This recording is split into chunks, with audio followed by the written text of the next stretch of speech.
حکومت جمهوری تاجیکستان و با مقصد پیشگیری از پهنشوی بیماری سیرایتی نوی کووید 19 شروع از روز 23 مارس در پایتخت جمهوری مراسم با ایمونیزاسیا فرا گرفتن شهروندان آغاز گردید.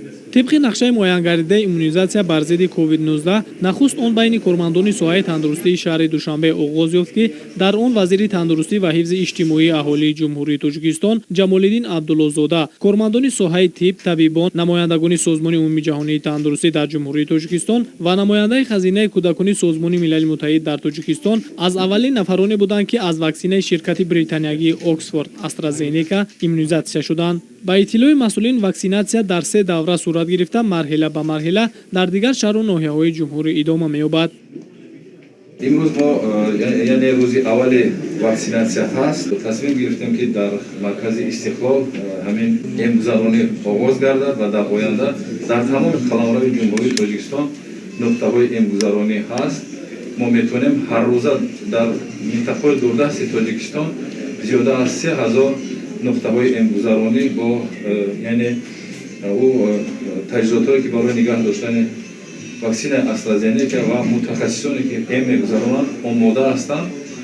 بعد فکر میکنم که بعد عید نوروز بعد آغاز یعنی با فعالیت شروع کردن مؤسسه‌های تندرستی با پررنگی این مرکزها با فعالیت شروع میکنند. با تشبث حکومت جمهوری تاجیکستان و دستگیری شریکان عاید بر رشد در چارچوب مکانیزم جهانی دسترسی عادلانه با واکسن‌های سازمان عمومی جهانی تندرستی بر ضد بیماری کووید 19 واکسن شرکت بریتانیایی اکسفورد استرازینیکا که طبق اجازتنامه آن در پژوهشگاه زردآبهای هندوستان استحصال شده است با جمهوری تاجیکستان جدا گردید. این واکسن ماه فوریه سال جاری برای خط مواد ایمونوبیولوژی در حالت‌های فوق‌العاده استفاده شونده تشکیلات عمومی جهانی تندرستی به قید گرفته شده تا حال از آن در 72 دولت جهان استفاده برده‌اند.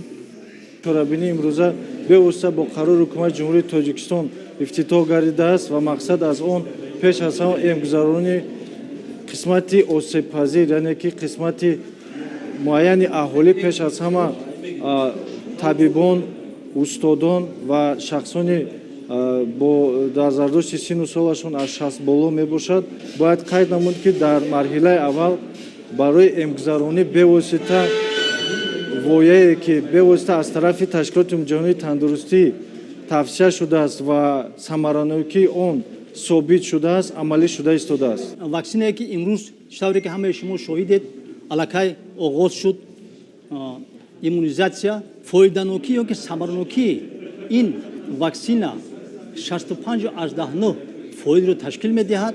طبق نقشه ملی واکسن‌های توسط مکانیزم تشکیلات عمومی جهانی تندرستی کوواکس واریز شده به جمهوری در حجم 192,000 وایه از دهلی به دوشنبه انتقال داده شد. برای فراگیری گروه‌های آسیب‌پذیر اهالی در اساس پرینسیپ‌های اختیاری از جمله کارمندان ساحه تندرستی، ساحه‌های استراتژی خواجگی خلق، شهروندان سنی از 60 سال بالا، نفرانی دارای بیماری‌های مزمن غیر سیرایتی و کارمندان ساحه معارف و علم پیش بینی شده‌اند. طبق اطلاع مسئولین بقیه واکسن‌ها در آینده نزدیک مرحله به مرحله به تاجیکستان انتقال داده می‌شود.